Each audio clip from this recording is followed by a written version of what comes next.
Donc aujourd'hui, nous allons aborder un thème qui est assez difficile justement, parce qu'il concerne le harcèlement scolaire, ainsi que le harcèlement dans les réseaux sociaux, qui se développent de plus en plus.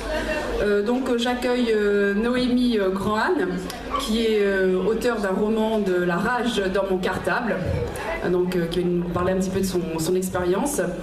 Et également donc, Thierry Lespinasse, de l'association SLV, Sophia Loisirs Vie, donc de Valbonne, tout ce qui est donc médiation numérique.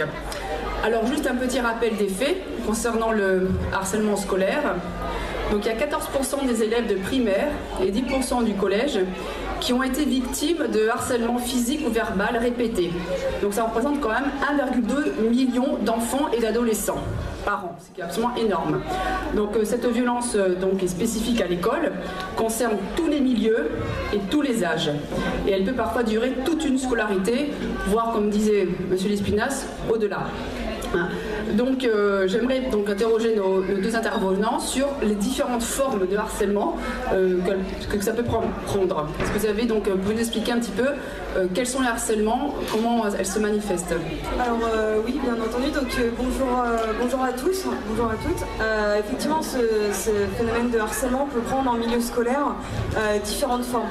La première forme qu'on va pouvoir retrouver, c'est le harcèlement moral, verbal, psychologique.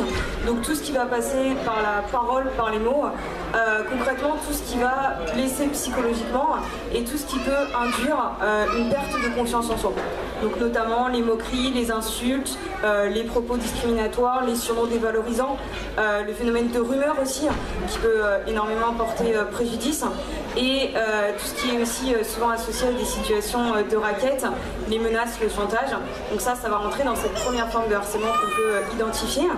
Ensuite, deuxième forme de harcèlement, à l'inverse du harcèlement moral, verbal, psychologique, c'est le harcèlement physique. Donc le harcèlement physique, comme son nom l'indique, c'est tout ce qui va faire mal physiquement. Donc dans le harcèlement physique, on va retrouver notamment les coups, les claques dans la tête, également les croche-pieds, les balayettes, les jets de projectiles. On peut retrouver aussi parfois dans la salle de classe quand le professeur a le dos tourné, ou en cours de sport parfois avec le ballon aussi, qui est envoyé volontairement dans le dos ou dans la tête d'un autre élève pour lui faire mal, pour l'humilier.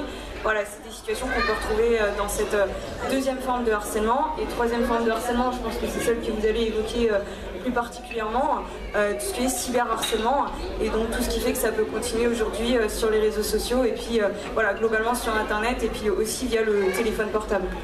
Alors justement Thierry, est-ce que vous pouvez nous parler un petit peu du harcèlement au niveau de la maison, au niveau des réseaux sociaux, sur justement quel type de harcèlement via les réseaux sociaux qui rentrent dans les maisons?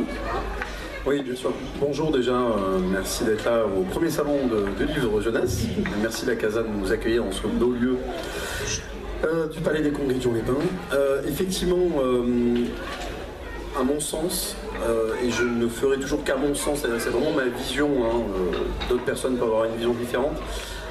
Il y a les différentes formes d'harcèlement avant et après l'avènement du numérique, et effectivement des applications portables et du numérique qui se propage finalement de partout, et on est tous de plus en plus, qu'on le veuille ou non, attachés à ce nouveau moyen de communication. Comme je disais tout à l'heure en préambule, en discutant avec Laurence, je ne mets plus le mot cyberviolence ou cyberharcèlement ensemble. Pour moi, ce sont du déharcèlement, de la violence, avec un nouveau moyen, qui est effectivement celui du cyber et des réseaux sociaux.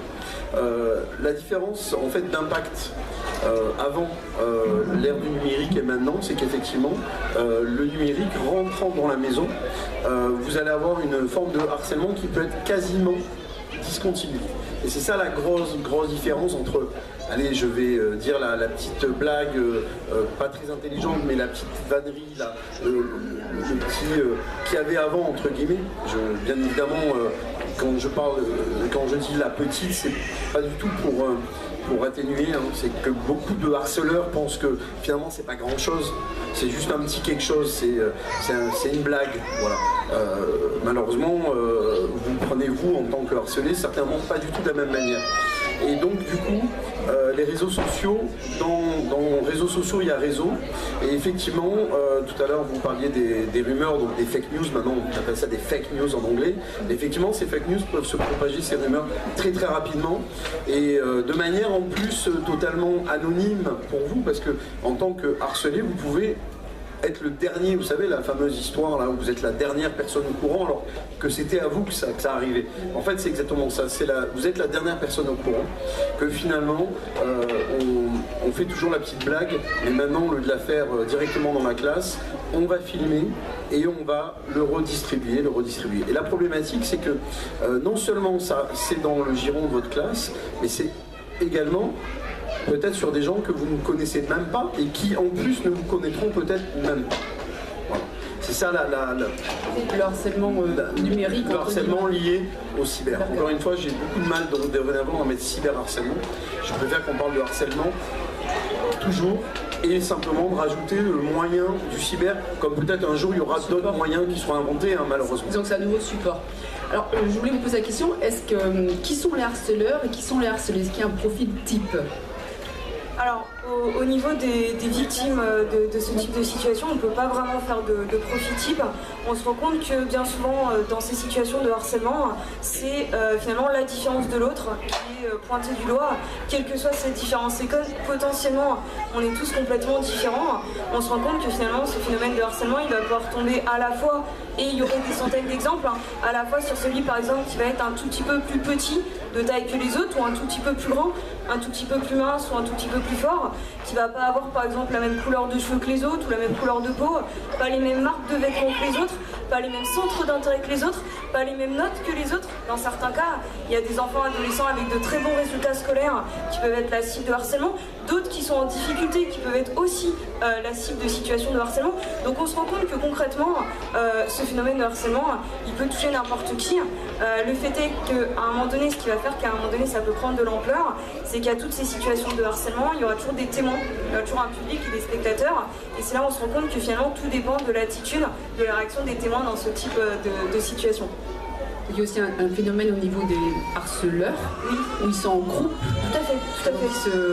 Ils s'auto-alimentent. Tout à fait. Alors en fait, dans le harcèlement scolaire, on retrouve vraiment une relation triangulaire parce que d'un côté, il y aura toujours des élèves meneurs, souvent un ou deux élèves instigateurs. C'est-à-dire souvent, c'est les un ou deux élèves qui vont être à l'origine de la première moquerie, de la première insulte, du premier surnom dévalorisant, de la première claque dans la tête par derrière.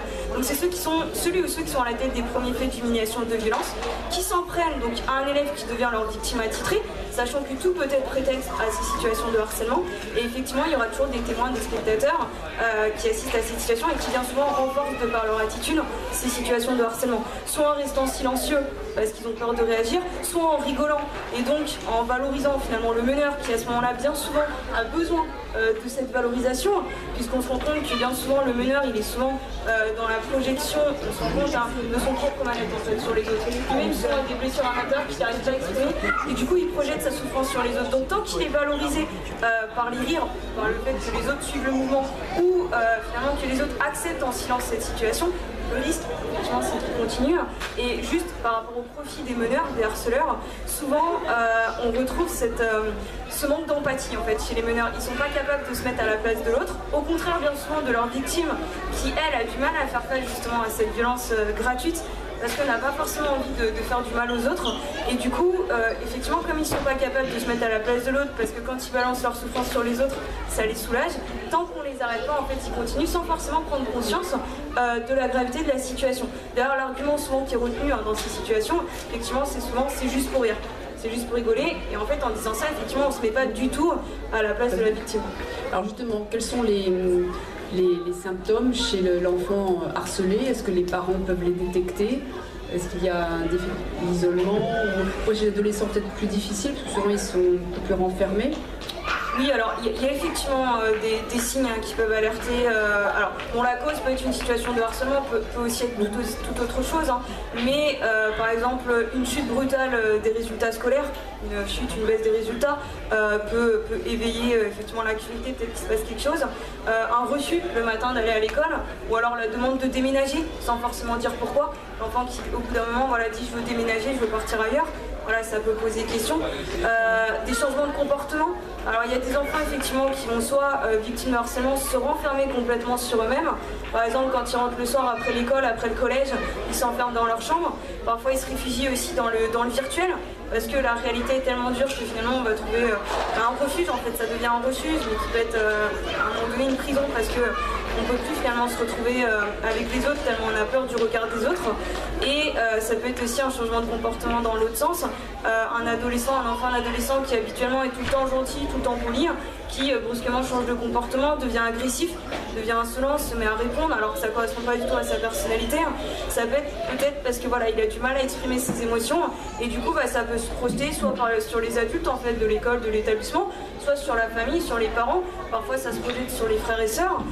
On ne se rend pas forcément compte, mais en fait ce que les autres nous font subir à l'école, on va le faire subir par exemple à son petit frère, sa petite sœur, ça arrive aussi. Ça peut être des choses qu'on peut identifier à un moment donné. Un harcelé, effectivement, peut devenir harceleur. Pas tous les harcelés deviennent des harceleurs, bien évidemment. Mais effectivement, la passerelle peut être assez facile. De toute façon, on part du principe qu'on nous le fait, donc pourquoi est-ce que nous, on ne pourrait pas subir aux autres? Voilà. C'est évident. Et c'est même une manière de se protéger. C'est le fameux bouc émissaire, tout simplement. Voilà. Est-ce que vous voulez nous parler de votre expérience? Oui, bien sûr. Alors moi, brièvement, donc pour revenir sur mon histoire personnelle, en fait, moi, il se trouve que jusqu'à l'âge de 8 ans, j'habitais en banlieue parisienne. À l'âge de 8 ans, mon père a changé de travail, donc avec mes parents et mes deux frères, on a dû déménager pour venir vivre dans le sud de la France, donc dans le département des Alpes-Maritimes, une petite ville qui n'est pas loin du tout d'Antibes, dans laquelle j'ai donc passé mes 3 dernières années d'école primaire, de collège et de lycée. Et en fait, moi, ce qui s'est passé, c'est que autant ma scolarité d'école primaire s'est très bien passée. C'est-à-dire que même si je suis arrivée en tant que nouvelle dans cette école, tout de suite je me suis fait un très bon groupe d'amis, tout de suite j'ai été intégrée dans cette école, dans cette classe, tout s'est très bien passé. Et en fait moi ça a basculé à partir du moment où je suis passée au collège, parce que c'était un très gros établissement. Et en 6e, donc pour cette première année de collège, on avait la possibilité de choisir une option. Et moi j'avais pris une option sportive parce que je faisais du basket en club. Et en fait dans cette classe option basket, je n'ai pas retrouvé d'anciens élèves de mon école primaire. Donc en fait je me suis retrouvée dans un contexte inconnu et au départ ça a commencé par une mise à l'écart, en fait, une exclusion vis-à-vis des autres, un rejet vis-à-vis des autres, c'est-à-dire que j'ai pas trouvé ma place dans un des groupes qui était déjà constitué dans cette classe. Et très vite cette mise à l'écart finalement s'est transformée en harcèlement scolaire, et vraiment dans le schéma classique de ces situations de harcèlement, c'est-à-dire à la base toujours des meneurs, je le disais tout à l'heure. Moi ça a été 2 filles, les meneuses, qui ont commencé par me donner un surnom dévalorisant, parce qu'à l'âge de 7 ans j'avais eu un accident de voiture et donc j'avais eu la mâchoire légèrement déviée, j'avais les oreilles un peu décollées, je portais pas spécialement des vêtements de marque ou à la mode. Et bien finalement simplement parce que j'étais pas exactement comme les autres, j'ai commencé à devenir la cible de situations de harcèlement. Donc dans un premier temps de harcèlement moral, verbal, psychologique, donc surtout par les mots, moqueries, insultes, humiliation au quotidien. Et par la suite ça a aussi dérivé sur du harcèlement physique, notamment des bousculades dans les couloirs, du racket à la cantine, des croche-pieds sur les terrains de sport, des claques dans la tête dans le bus. Parce qu'en plus moi le matin et le soir j'étais obligée de prendre un bus scolaire et ça continue aussi à l'extérieur. Et très vite ça a pris de l'ampleur, comme dans la majorité de ces situations. C'est-à-dire que voyant ces 2 filles se permettre de m'insulter, de me critiquer, d'autres élèves de la classe se sont mis à suivre le mouvement, à participer soit directement soit indirectement en tant que simple témoin à ces situations.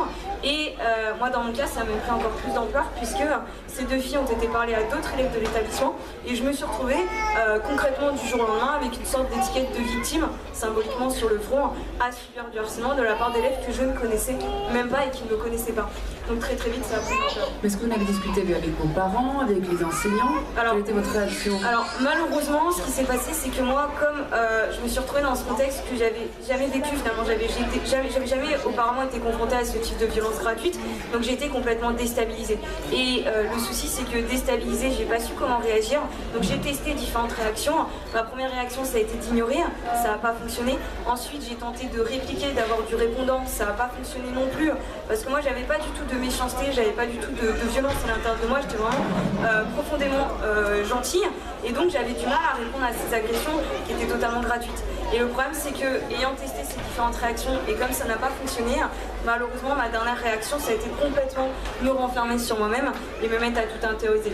Et en fait, moi, ce qui a bloqué la parole, parce que moi, malheureusement, ça a duré pendant 4 ans, en fait, ça a duré pendant mes 4 années de collège, ce qui a bloqué ma parole, c'est pas la peur des représailles, comme c'est parfois le cas, la peur que ce soit pire.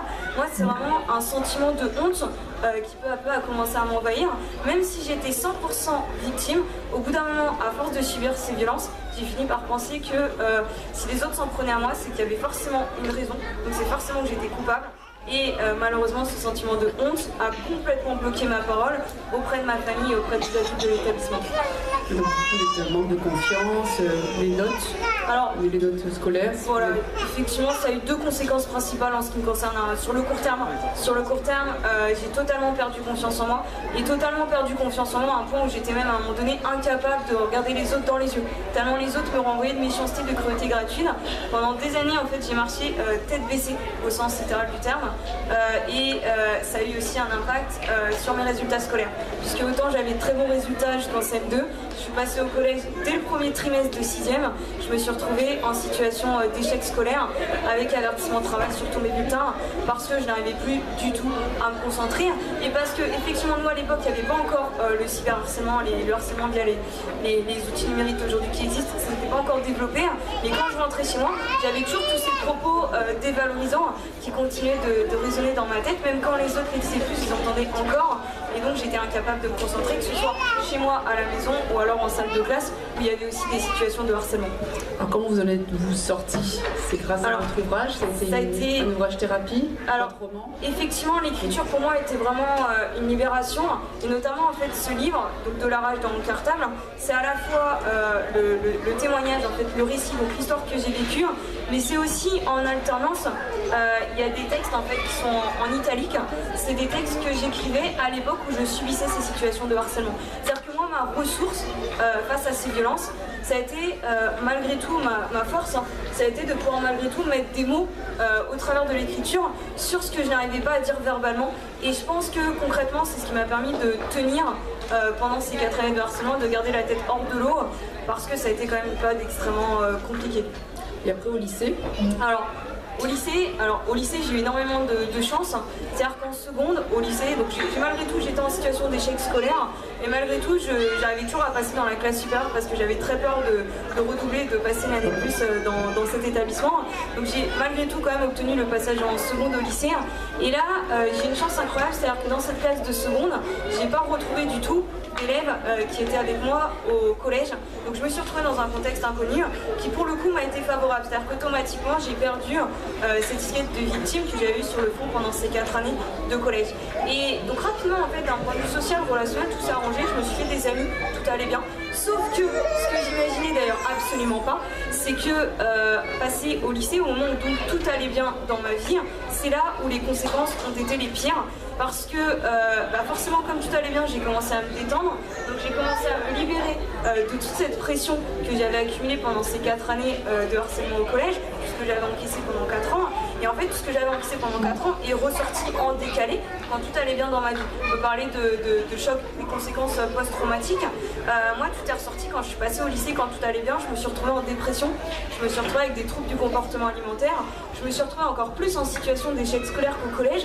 Collège, 4 années de harcèlement, j'avais jamais redoublé. Là je passe au lycée, je suis plus harcelée, et c'est là où je me retrouve à redoubler mon année de seconde, parce que malheureusement je n'arrive plus du tout non plus, même si je suis plus harcelée, à me concentrer. Qu'est-ce que vous donneriez comme conseil aux parents? Alors, je pense que ce qui est important... Ils ont dû voir ce changement de les notes, de votre repli, ils se sont rendus compte, est-ce qu'ils ont mis ça sur le dos de l'adolescence? C'est ça, et c'est souvent le risque en fait, c'est ça qui est très compliqué parce que la période, voilà, la période du collège, ça correspond avec la période d'adolescence en fait, et on peut parler parfois, il y a des changements qui sont uniquement liés à ce qu'on appelle entre guillemets une crise d'adolescence. Et en fait, moi, c'est vrai qu'à l'époque, il y avait tout un tas de paramètres aussi qui font que ma mère a pu passer à côté de ces situations. Il y avait beaucoup de tensions entre mes parents et en fait c'était ma mère qui gérait tout à la maison. Donc la tête dans le guidon, c'est aussi pour ça qu'elle a pu passer à côté de certains signes qui auraient pu alerter à l'époque, notamment la chute des résultats scolaires et les absences répétées parce que je faisais souvent semblant d'être malade le matin pour pas me retrouver face à ces filles qui m'agressaient. Donc il y a certains signes qui auraient pu alerter, mais c'est vrai que moi, pendant ces 4 années, il faut le dire, hein, j'ai quand même joué un double rôle, dans le sens où à la maison, pour pas mettre en avant justement ces situations, pour pas qu'on me pose de questions, j'avais tout le temps le sourire. Et plus j'étais en souffrance, plus j'avais le sourire à la maison. Et c'est aussi probablement pour ça que ma mère est passée à côté de ces situations, voyant mon comportement à la maison, jamais elle a pu soupçonner ces violences que je subissais. Et moi, je voulais pas lui en parler parce que je me sentais honteuse et parce que j'avais l'impression d'être coupable. Donc en fait, je me suis vraiment retrouvée dans un cercle vicieux et avoir des signes qui alertaient. Maintenant, vous avez une association, vous intervenez dans les écoles. Donc là, vous êtes dans l'autre, vous donnez des conseils, vous parlez avec les élèves ou avec les enseignants. Tout à fait. Comment ça se passe? Comment vous êtes reçus? Est-ce que les élèves viennent vous parler après à la fin? Alors, pour les enfants qui sont harcelés? Alors effectivement, donc ça fait à peu près donc en parallèle en fait à l'apparition du livre de la rage dans mon cartel, j'ai créé donc une association qui s'intitule Génération Solidaire, donc, qui est basée sur le département des Alpes-Maritimes. Et depuis environ 3 ans, j'interviens très régulièrement dans les établissements scolaires, à la fois en école, en collège et en lycée, parce qu'on se rend compte que ce phénomène de harcèlement, on peut le retrouver à toutes les étapes de la scolarité et dès le plus jeune âge. C'est ce que je me suis rendu compte au fil des années. Et effectivement, c'est des séquences, donc la base c'est mon témoignage personnel, donc c'est vraiment du vécu. Et je m'appuie aussi sur quelques supports vidéo et bien sûr sur des échanges avec les élèves. Donc les élèves peuvent poser toutes les questions qui leur passent par la tête, ils peuvent aussi réagir, ils peuvent aussi témoigner, partager dans certains cas des situations personnelles. Et c'est vrai que souvent à la fin de ces séquences, alors pas forcément en public, mais à la fin des séquences, il y a souvent des enfants, des élèves qui viennent me voir à la fin et évoquer des situations, alors souvent des situations passées qu'ils ont vécues et qui leur sont restées finalement au travers de la gorge, donc ils ressentent encore certaines blessures à l'intérieur. Et parfois aussi ce type d'action permet de révéler des situations actuelles. Et dans ce cas-là, moi je me mets en lien avec le CPE, avec le chef d'établissement, pour pouvoir trouver des solutions pour que ça s'arrête le plus rapidement possible. Alors il y a aussi des solutions à l'extérieur. Donc Thierry, si vous pouvez nous parler de votre association et effectivement, passer un petit clip. Je rebondis aussi sur ce que Noémie a dit, c'est qu'effectivement on est, je pense que nous sommes tous responsables de cet état de fait, des phénomènes de malveillance, parce que finalement le harcèlement c'est simplement un phénomène de malveillance, et en face de ce phénomène de malveillance, un mot à la mode, peut-être un peu galvaudé de plus en plus, mais qui s'appelle la bienveillance. Et il y a 2-3 jours, j'écoutais sur France Inter la problématique sur les autistes, et sur l'autisme, et sur l'éducation nationale. Et puisque bien évidemment, les autistes souvent sont victimes de harcèlement. Alors que dans certains pays, au contraire, on a tendance à les mettre en avant parce que certains autistes, ceux de Asperger, ont des capacités de mémoire, de mathématiques impressionnantes. Et certains pays s'en servent vraiment. Voilà. Alors, apparemment, il va y avoir des ASPI friendly qui vont être mis en place dans pas très longtemps dans certaines académies. On ne rigole pas sur le nom ASPI friendly. Merci beaucoup. Mais bon, voilà, en tout cas, c'est le nom que l'éducation nationale a trouvé pour essayer de mettre un petit peu des bulles dans l'éducation nationale pour ces gens-là. Et une des intervenantes indiquait que la différence, c'est ce qui fait qu'on a et Noémie l'a bien dit, dans les vêtements, dans la manière d'être, dans la manière de faire, dans la manière de s'habiller, dans la manière de vivre, on a beaucoup de mal en France, c'est pour ça que je disais nous sommes tous responsables, à accepter la différence et à à apprendre la différence. Il faut absolument que, et je pense que ça va mettre beaucoup d'années, si on commence dès maintenant, à apprendre la différence et à travailler avec les plus jeunes sur le fait qu'on n'est pas tous, d'abord on est tous différents, et Noémia le disait très bien. Tout à l'heure, je discutais avec Alain qui était sur le stand, qui est un professeur d'éducation nationale, et un des élèves qui avait des bonnes notes traitait un autre élève de cassos. Et Alain lui a simplement dit, mais c'est aussi toi le cassos, parce que tu as un an d'avance et tu as des très bonnes notes. Donc, d'une certaine manière, tu es différent. Et effectivement, l'élève a dit, mais oui, c'est vrai, finalement, oui. On est tous finalement des cassos. Ça s'apprend à l'école, apprendre la différence. Ça s'apprend à l'école et à la maison. Ça s'apprend à la maison, bien sûr. C'est pour ça que nous sommes tous responsables de ces actes. Et on peut tous devenir des harcelés ou des harceleurs suivant les moments de notre vie, malheureusement, sans des fois s'apercevoir que nous sommes des harceleurs, bien évidemment. Voilà. Et des fois, on ne s'aperçoit pas non plus qu'on est harcelé.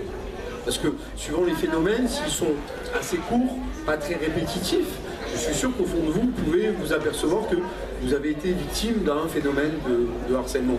Ou à des moments, vous avez pu être harceleur. Voilà. Je ne parle pas bien sûr des harceleurs qui, tout à l'heure, Noémia disait, qui deviennent, c'est aussi, ils expriment leur mal-être à travers le harcèlement en faisant souffrir un autre. On sait bien que du coup, on ne souffre pas soi-même, et on fait souffrir l'autre, c'est tellement plus facile. Nous, dans SLV, donc une association de médiation numérique, on travaille depuis maintenant 4 ans avec la Caisse d'allocation familiale sur un dispositif qui s'appelle le REAP, le réseau d'aide à la parentalité. Vous avez tous droit du moment que vous êtes parents. Et les jeunes ont aussi droit, parce que logiquement ils ont des parents. Voilà. Et si ça vous embête pas, je vais vous mettre une expérimentation qui est en France, qui s'appelle Promeneur du Net. Et nous accompagnons, nous sommes en fait dans ce qu'on appelle la Digital Street, la rue digitale en fait. On fait l'animation de proximité, mais dans la rue numérique. Voilà. Il y en a pour 2 petites minutes, ça ne dure pas très longtemps. Par contre...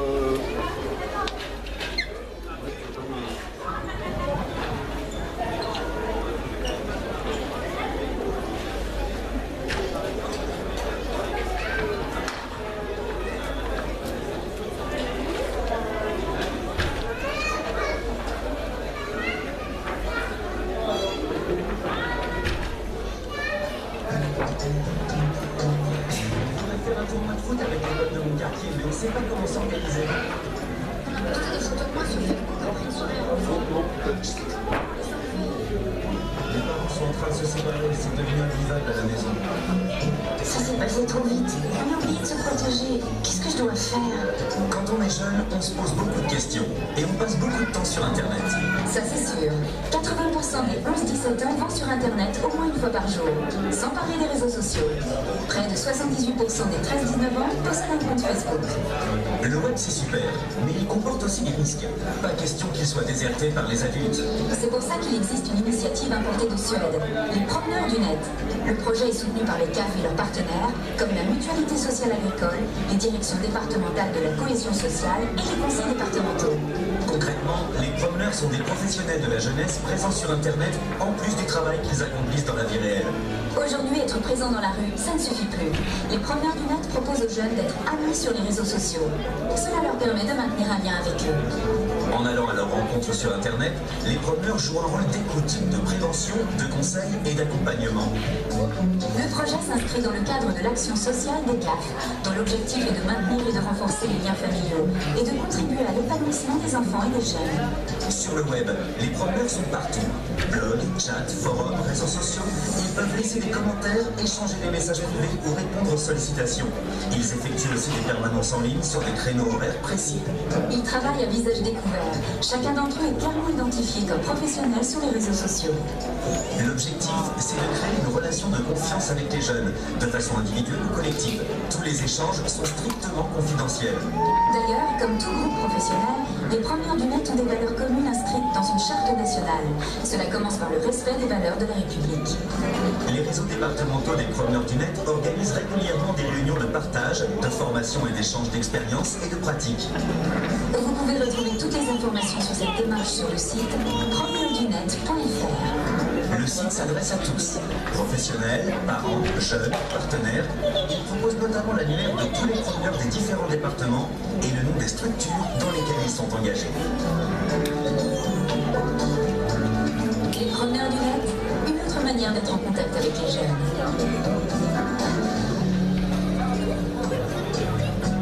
Alors, justement, notre site de la CAF 06 vient d'être créé.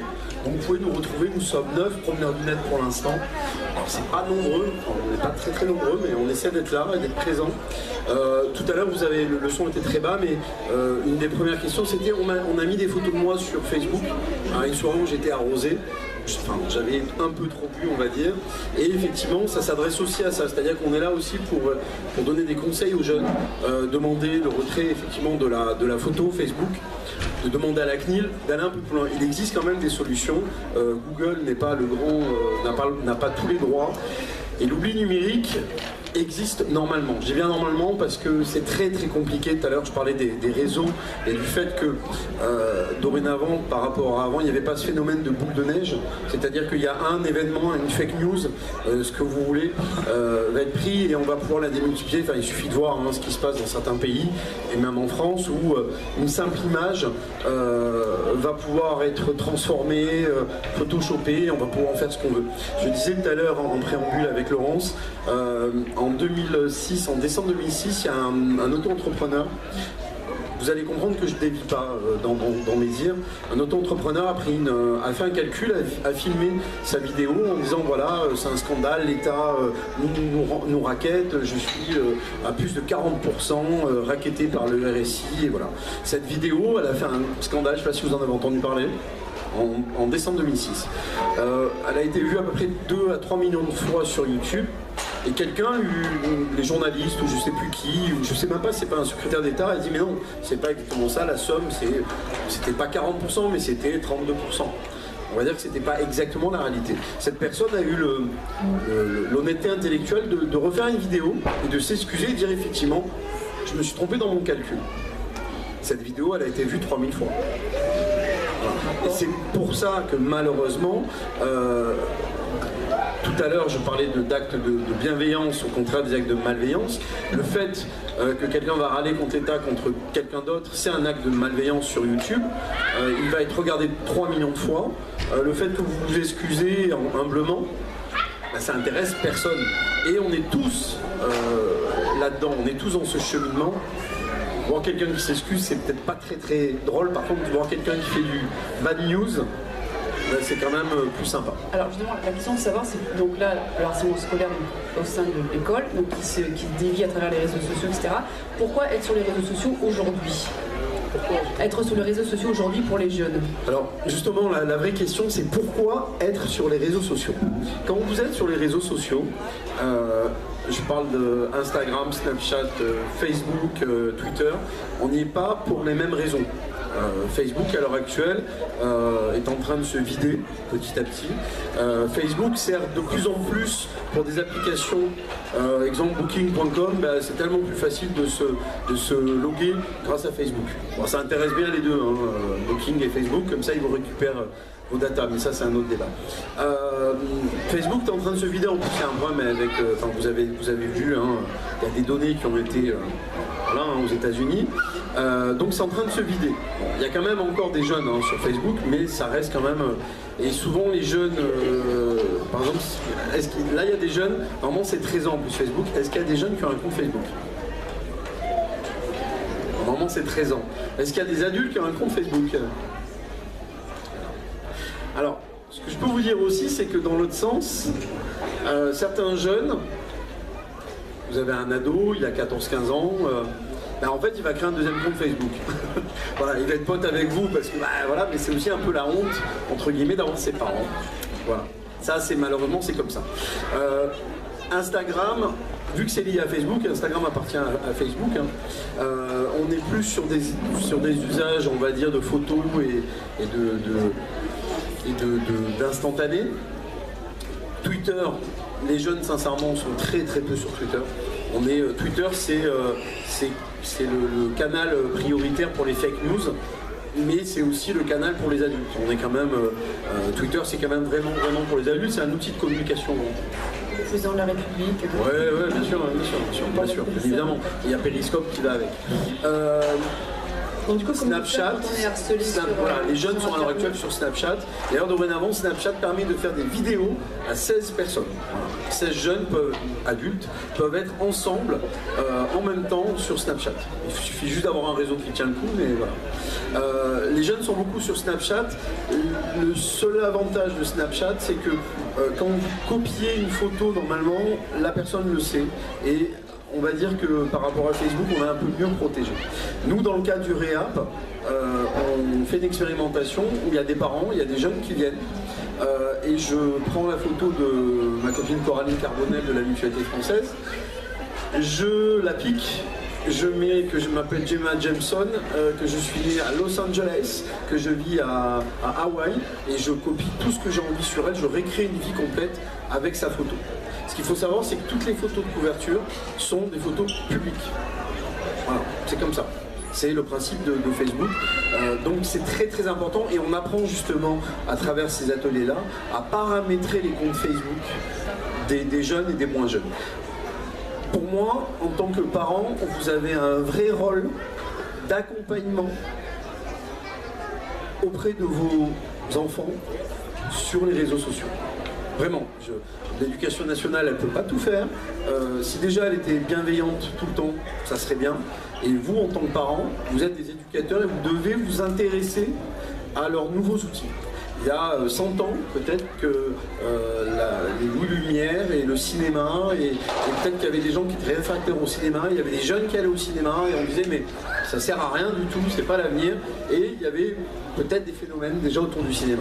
Je vous rappelle que la lecture, il y a 150-200 ans, lire un roman pour des ouvriers, c'était signe d'abomination. À l'heure actuelle, il y a plein de romans tout autour de nous. Les ouvriers n'avaient pas à lire de romans parce qu'ils perdaient du temps. Ça servait à rien. Voilà. Et les nouveaux outils, la différence c'est qu'entre Gutenberg et la lecture, on va dire pour tous, ça a pris pas mal de temps, ça a pris 300, 400 ans, 500 ans. Là, le numérique, ça a été créé dans les années 40, enfin le premier, 50, ça s'est vraiment démocratisé dans les années 80-90, et à l'heure actuelle, c'est partout le numérique. Vous avez vu que je n'utilise pas le terme informatique d'ailleurs, j'utilise le terme numérique. Parce que l'informatique est un des outils numériques, et le numérique c'est ce qui englobe tous les outils. Les objets connectés, les chaussures connectées, à l'heure actuelle il y a des chaussures connectées qui vous permettent d'avoir une pulsation cardiaque et de savoir si vous allez avoir un AVC, c'est quand même intéressant. Voilà, donc tout ça fait que si les parents démissionnent, le jeune, et on en revient à ce que vous disiez Noémia, c'est-à-dire que vos parents ne se sont pas aperçus. J'ai lu votre livre, ça m'a bouleversé, et je me suis vraiment dit, mais il y a deux... Alors, pour moi, il y a deux responsables. Je ne vais pas vous mettre vous responsable, et vous ne l'étiez pas, vous étiez victime, même si vous aviez pensé que vous étiez responsable. Il y a le collège de la Cine, désolé, hein, voilà. Il y a les intervenants, enfin il y a tout l'établissement du collège, ça va de l'homme et de la femme de ménage jusqu'au directeur et au principal. Et bien sûr, il y a les parents. Mais voilà, simplement les parents sont responsables parce qu'ils ne se sont pas aperçus. Et ils ne se sont pas aperçus aussi parce que Noémia a fait semblant que tout allait bien. Non, je ne suis pas du tout en train de... Je dis simplement qu'ils sont responsables. Après, je ne suis pas en train de faire du tout leur procès. Je dis simplement, en tant que parent, vous devez toujours garder la communication avec vos enfants. Je suis en train de venir sur... Ah, c'est quoi une fake news? Alors une fake news par exemple, c'est... J'ai eu une idée là, mais elle n'était pas... Non, en plus c'est pas bien. Non, c'est... je sais pas, il y en a tellement... en fait c'est un hoax, c'est-à-dire en fait c'est quelque chose qui n'existe pas. Et je vais prendre une photo, tiens, il y a toi qui viens de te pencher avec ton copain. Tu as vu ou pas? Tu t'es penché. Eh ben, en fait, moi je vais prendre cette photo-là et je vais dire que pendant que j'étais en train de discuter, il disait du mal sur moi. Alors qu'en fait, il disait autre chose. C'est ça une fake news. C'est-à-dire, c'est prendre une photo, une vidéo, et la transformer complètement et la sortir complètement de son cadre de la réalité. C'est ça. J'avais un exemple sur sur les États-Unis avec ce super président, mais voilà, ça reste pour moi. Donc du coup, avec tous les réseaux sociaux, Instagram, etc., ça peut faire effet boule de neige. On retrouve partout une fausse information, une vidéo, une photo qui a été changée, donc d'une manière malveillante pour faire du mal à la personne. Et comme dit Noémia, donc des personnes qui ne connaissent pas. Parce que ça fait partie parce que c'est rigolo, parce que c'est drôle, et bien on va alimenter en renvoyant ces photos à droite et à gauche, en mettant des commentaires. Donc c'est très important du coup de surveiller donc, les réseaux sociaux, le harcèlement, donc il faut aussi continuer à la maison via le téléphone portable, donc c'est des appels, ou via des fake news, des fausses informations qui circulent. Donc c'est très important pour les parents donc de surveiller ça de loin, alors peut-être pas rentrer dans l'intimité des adolescents, ceux qui n'aiment pas trop ça, qu'on surveille de trop près leur SMS ou ce qu'ils peuvent écrire. Alors justement, comment faire pour les surveiller sans être trop derrière, les protéger, leur faire comprendre qu'il y a des dangers. Quels sont vos moyens d'intervention dans la situation? Ce qu'il faut, ça reste toujours très compliqué, c'est de pouvoir ne surtout pas couper la communication avec ses enfants et dire à son enfant tout simplement la porte elle est ouverte, la discussion, être disponible au moment où l'enfant ou le jeune a besoin et doit se confier, tout simplement. Et quand vous sentez qu'il y a quelque chose qui s'est passé, arrêtez de lui poser la question de est-ce que tu as eu des bonnes notes à l'école? Faut arrêter de poser cette question. Il faut d'abord dire comment s'est passée ta journée, est-ce que c'était une belle journée? Qu'est-ce qui s'est passé? Les devoirs, les notes, entre guillemets, c'est secondaire. Travailler sur le climat de la classe, c'est-à-dire que c'est aussi faire prendre conscience de la classe. Et c'est aussi faire comprendre aux jeunes qu'eux aussi ont un rôle à jouer sur leur propre climat de la classe. On a eu une expérimentation avec SLV l'année dernière et qui est toujours en cours à l'heure actuelle, qui s'appelle Tolérance 2.0. Faire de l'Internet un lieu de bienveillance. Alors bien sûr, on est dans l'utopie la plus totale, hein, mais c'est fait exprès, quoi. Les utopies, c'est beau. Et on s'est servi d'un dramatique événement que les jeunes ne connaissent pas et que les adultes ont au plus profond de leur cœur, c'est celui de l'affaire Mohamed Merah. Latifa Ebziaten, qu'on a rencontré, qui est venue au mois de mars 2017 sur vous voyez qui est Latifa Ebziaten, celle qui a écrit un des livres. Elle a écrit Latifa, dis-nous c'est quoi la bienveillance? C'est ça? Non, c'est tout ça. Je me rappelle plus le titre, bon, c'est affreux parce que je travaille dessus tout le temps. Oui, c'est ça, c'est dis-nous Latifa, c'est quoi la bienveillance? Et en fait, l'idée c'était de retravailler le livre, de créer des scénettes avec des jeunes de 4 établissements scolaires, le CIV à Valbonne, le lycée Renoir à Cannes-sur-Mer, on n'est pas loin mais c'est pas voilà, le collège Valoris Pablo Picasso et le collège des Campelières à Mougins. À l'heure actuelle, le projet va normalement repartir sur les Ganodes et sur le lycée Renoir, et il vit dans des foyers de jeunes, c'est-à-dire là où les jeunes viennent le mercredi après-midi, le samedi après-midi. Donc on en a fait des scénettes et on a travaillé sur le livre de Latifa. Et ils ont eu le choix de soit simplement lire le livre, le filmer, soit de travailler des scènes de vie du livre, de les réadapter, de les réaménager, ou soit d'écrire des choses complètement différentes et qui avaient toujours un rapport avec la tolérance, la bienveillance. Et ce qu'il faut savoir, c'est que on a eu beaucoup de soutien de la part de la DILCRA, du réseau Canopé qui est là, parce que le livre leur appartient. Voilà, on a vraiment été très touchés et on tente, on a une chaîne YouTube et on tente que les gens, petit à petit, regardent un petit peu, s'abonnent à cette chaîne YouTube. Si on a 2 minutes, je ne sais pas quelle heure il est, je ne vais pas non plus monopoliser la parole, je peux montrer une petite vidéo. On passe une vidéo, on voilà. passera sur la journée. Donc sur Tolérance 2.0, voilà.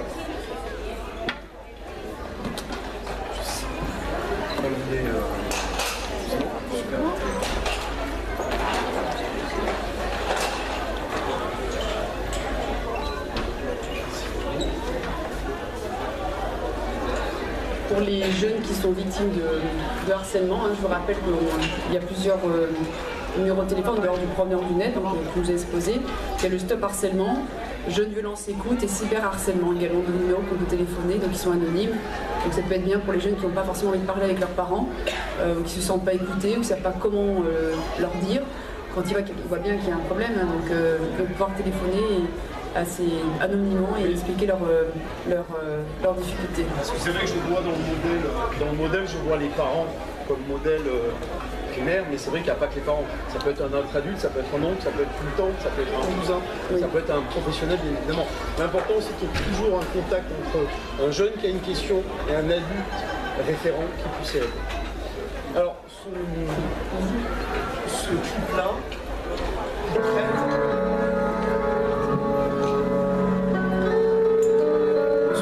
traite des réseaux sociaux et des phénomènes de radicalisation et de violence familiale aussi également.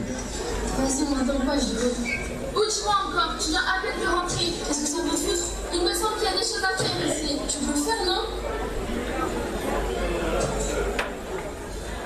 Tu n'as rien à demander? Quand tu me dis, tu peux me déloger à ça. Oh, tu vas continuer toi aussi. Évidemment, tu as mieux que d'aller au café. Est-ce que j'ai des comptes à te rendre? Je n'ai pas pour ça, c'est pas encore une panne. Ah, tu m'emmerdes, hein? Vas-y, donne-moi la poubelle.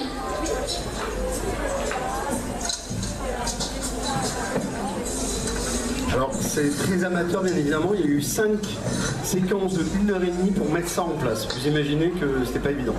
Certains ont très bien travaillé, d'autres un peu moins. C'est pas le meilleur des vidéoclips, mais en tout cas c'est celui qui est en thématique la plus abordable vis-à-vis de... Quelqu'un, utile, demandé.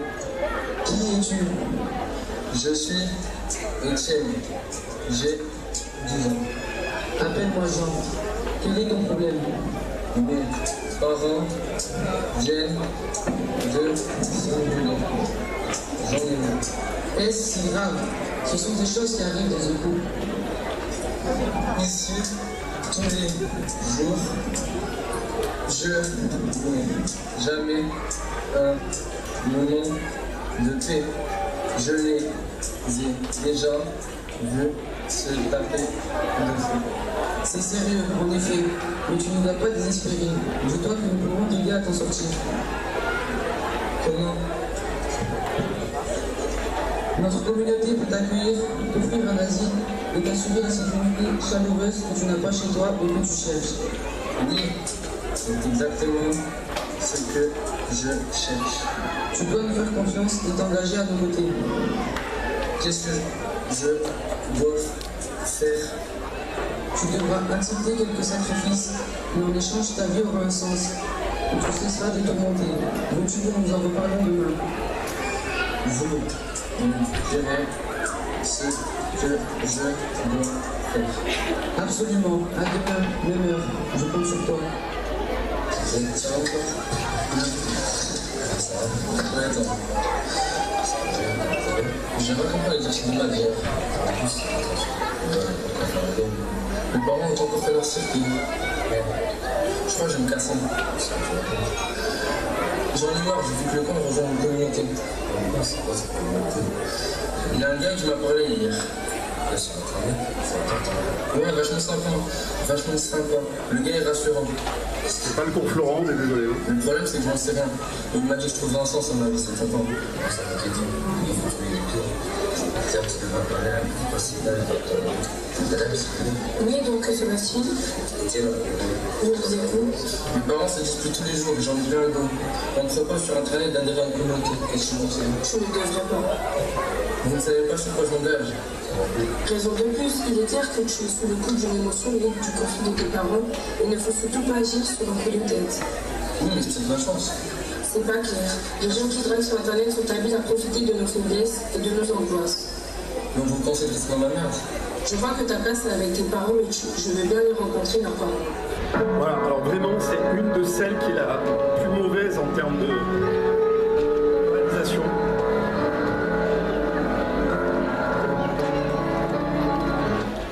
Voilà, donc désolé, c'est une de celles qui est la plus mauvaise en termes de réalisation, mais voilà, c'est celle en fait qui est intéressante vis-à-vis des phénomènes de réseaux sociaux et de l'accroche des jeunes qu'ils peuvent avoir sur Internet. Voilà. Alors pour terminer, depuis 2015, il existe donc la journée nationale contre le harcèlement scolaire. Je ne sais pas si vous étiez au courant. Il y a des référents dans les académies. Donc les anciens sont censés être donc sensibilisés et dès qu'ils voient il y a un phénomène de harcèlement qui se manifeste, ils peuvent donc se référer à cette personne-là Est-ce que, Noémia, vous avez déjà fait appel à ces référents, enfin, dans le cadre de votre association, quand vous allez dans les écoles, les collèges, est-ce que vous avez discuté avec eux? Est-ce que vous pouvez nous en dire un petit peu plus sur ce référent que les parents ne connaissent pas forcément, ou peut-être qu'ils peuvent faire appel à eux directement? Oui, alors c'est vrai que depuis en fait on a commencé à parler du harcèlement scolaire en France très, très tardivement, puisque la première campagne de prévention elle a eu lieu en 2012. Donc ça fait un peu plus de 5 ans en France. Aujourd'hui effectivement c'est considéré comme une lutte qui est vraiment prioritaire. Mais il y a encore 7 ans, 10 ans, 15 ans, dans les établissements scolaires, on ne parlait pas du tout du harcèlement scolaire. Le terme harcèlement et scolaire, ils étaient totalement dissociés. Donc déjà, effectivement, c'est un grand pas en avant d'avoir ces actions qui sont mises en place, ces actions de prévention, de sensibilisation. La présence, effectivement, de ces référents harcèlement scolaire dans chaque académie, donc qui peuvent être sollicités notamment au travers du numéro 3020 qu'on évoquait, on parlait tout à l'heure du numéro Stop Harcèlement. En fait, c'est le 3020. Avant, c'était un numéro 0800. Ça a changé depuis 2 ans, c'est devenu le 3020. Et c'est un numéro effectivement qu'on peut contacter qui peut permettre de se mettre en lien avec un référent harcèlement scolaire. C'est-à-dire, admettons un jour, votre enfant est confronté à une situation de harcèlement dans son établissement scolaire. Vous avez l'impression que ça a tendance à être minimisé. On ne comprend pas forcément que les adultes ne prennent pas forcément conscience de l'ampleur de la situation, ont tendance à dire mais c'est rien. Enfin, ce qui peut encore arriver malheureusement aujourd'hui, encore en 2018, il y a cette possibilité aujourd'hui de contacter donc, ce référent harcèlement scolaire qui lui peut agir et peut carrément directement se mettre en lien avec les équipes de l'établissement et mettre en place des actions pour stopper cette situation de harcèlement. Donc c'est quand même un grand pas en avant, mais pour en arriver à là, il a quand même fallu un certain nombre de cas dramatiques. Pourquoi on en parle de plus en plus? Parce qu'il y a quand même eu un certain nombre de cas de suicide d'enfants, d'adolescents de 11, 12, 13, 14, 15, 16, 17 ans qui aujourd'hui sont plus là pour témoigner.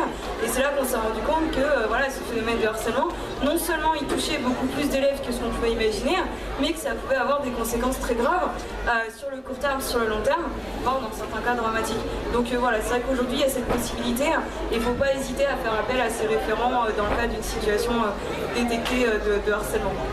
Les référents, les promeneurs du net ou bien donc les numéros qu'on trouve sur internet. Est-ce que vous avez des questions à poser à nos intervenants? Des témoignages? Vous avez des questions? Oui, vas-y. Bonjour, alors Anne, je suis professionnelle au niveau des enfants et maman d'un petit garçon de 12 ans. Mon fils, j'ai pu établir une communication, ça n'a pas été facile. Il a pu se confier puisqu'il est rentré en 6e auprès de moi. Heureusement, je dis je te félicite et continue. Si c'est pas moi, ce sera d'autres personnes aussi qui l'entourent. Il y a un psychologue scolaire. C'est délicat à en parler, mais dès le début de l'année, premier jour, les 6e se sont fait harceler par les 3e. Super, au niveau de l'accueil. Donc des clics, des claques, les petites jeunes filles, ça a été moins évident. J'ai dit à mon fils, tu restes pas tout seul avec les copains. Il a réglé le problème d'une certaine façon, c'est-à-dire qu'il est bienveillant, je l'ai éduqué comme ça, il n'a pas compris ce qui lui arrivait en rentrant en 6e. Et il s'est moqué des jeunes. Il m'a dit, ça a bien marché, je lui ai dit, t'as bien réagi, reste jamais tout seul. N'hésite pas à parler si tu vois un enfant qui est en difficulté ou quoi que ce soit. Il me dit c'est pas évident parce que les grands ils voient qu'on va avoir les surveillants, ils viennent. Voilà, tout à fait. Donc j'ai dit tu peux peut-être le faire d'une façon discrète. N'hésite pas à en parler à un adulte à un autre moment. N'hésite pas à dire que c'est peut-être tel enfant, qu'il soit un petit peu plus bienveillement.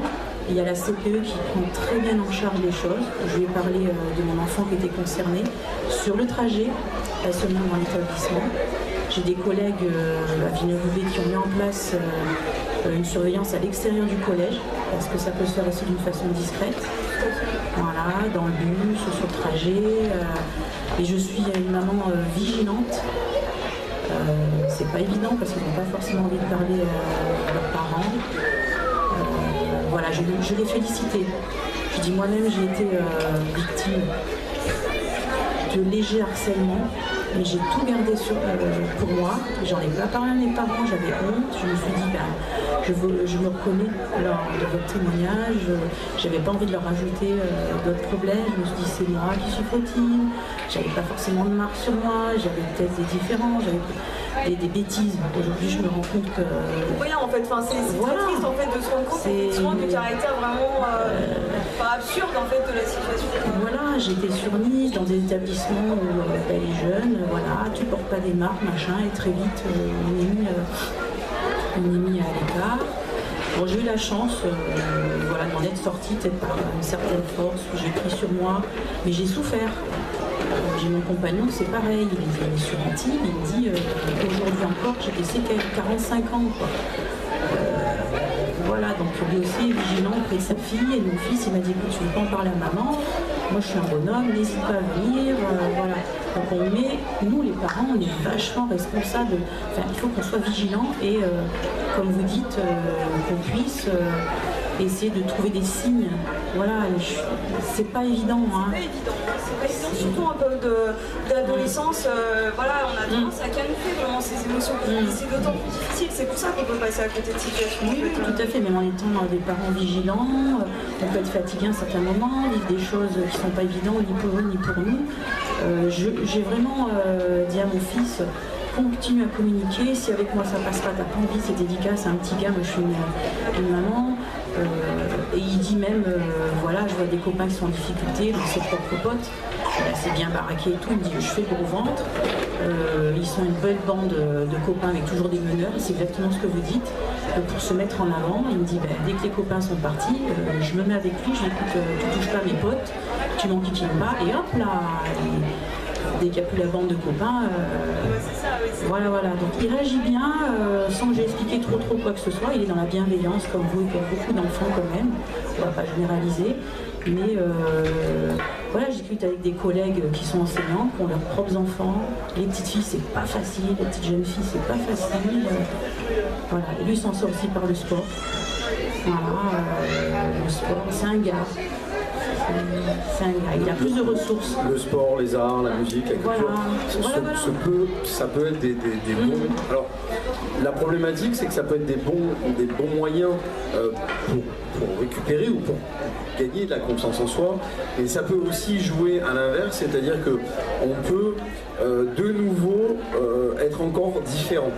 Voilà. Oui, tout à fait. Donc, du coup, rajouter encore de la différence à la différence. Moi, ce que j'ai beaucoup apprécié dans le livre de Noémia, que je recommande, c'est le phénomène de résilience, qui est vraiment intéressant. Et également, un passage qui est vraiment bluffant, c'est celui où vous reprenez contact avec une ancienne copine des deux fameuses qui ont lancé le truc. Et effectivement, cette jeune femme m'a dit mais j'étais bête, j'étais jeune et je savais absolument pas le mal que je pouvais faire. Et je pense que c'est vraiment une énorme force de caractère d'avoir. Enfin, j'imagine que quand on écrit le message, et déjà on peut peut-être l'écrire 2-3 fois avant de le lancer, je pense. Hein. Et quand on appuie sur Enter, on sait que ça part quoi. Là c'est de la bienveillance, c'est-à-dire qu'elle a voulu savoir jusqu'où l'autre s'était aperçu finalement qu'elle avait fait du mal. Et là où c'est difficile, c'est qu'en fait l'autre ne s'est absolument pas aperçu. C'était une des deux meneuses de 6e. Hein. Moi j'ai repris contact des années plus tard sur Facebook avec une des deux filles de 6e, dont je me rappelais très bien le nom et le prénom. Et c'est vrai que ça a été assez incroyable comme échange en fait, parce qu'on se rend compte qu'effectivement, bien souvent, autant les victimes sont très atteintes, très touchées par ces situations sur le long terme, autant les meneurs, donc ceux qui ont fait subir, en gardent très peu de souvenirs. Et donc elle m'a répondu, hein. Je lui ai envoyé le message, elle m'a répondu 6 heures après en fait l'envoi du message, donc c'était quand même assez significatif.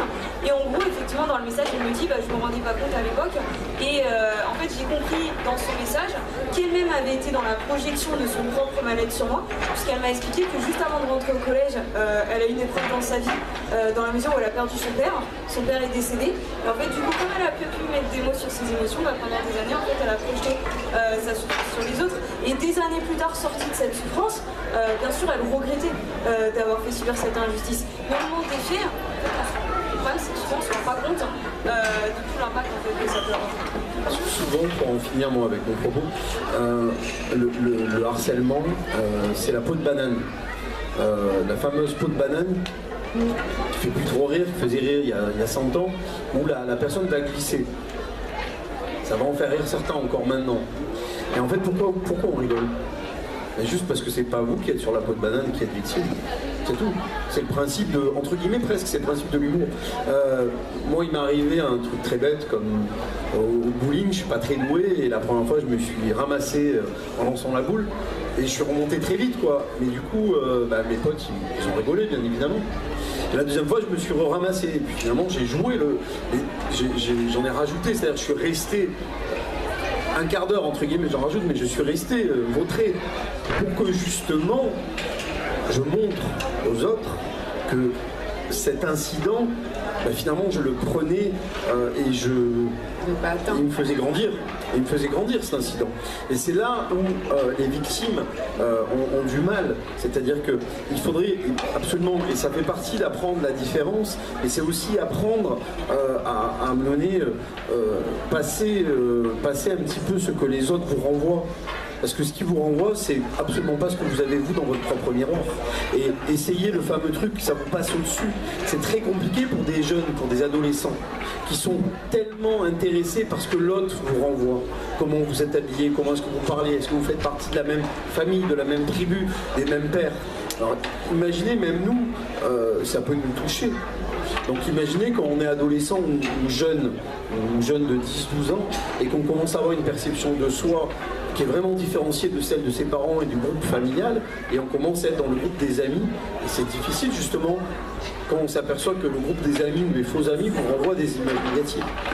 Et qu'en plus de ça, vous êtes finalement le souffre-douleur de leur propre image négative.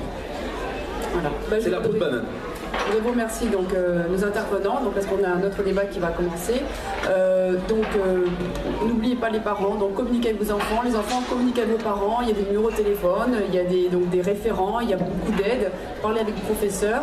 Nous vous invite à discuter avec nos deux intervenants, notamment Noémia sur la librairie Jean Jaurès, pour son livre De la rage dans mon cartable, et pour des conseils avec Thierry Lespinasse, donc au stand qui est juste à côté. On est sur le stand là-bas, et puis je peux vous donner la carte de l'association, voilà, puis vous nous retrouvez sur Facebook, sur les réseaux sociaux, sur un site internet également, et puis sur le site de la CAF, Preneur du Net. Voilà, merci. Merci beaucoup. Merci à vous.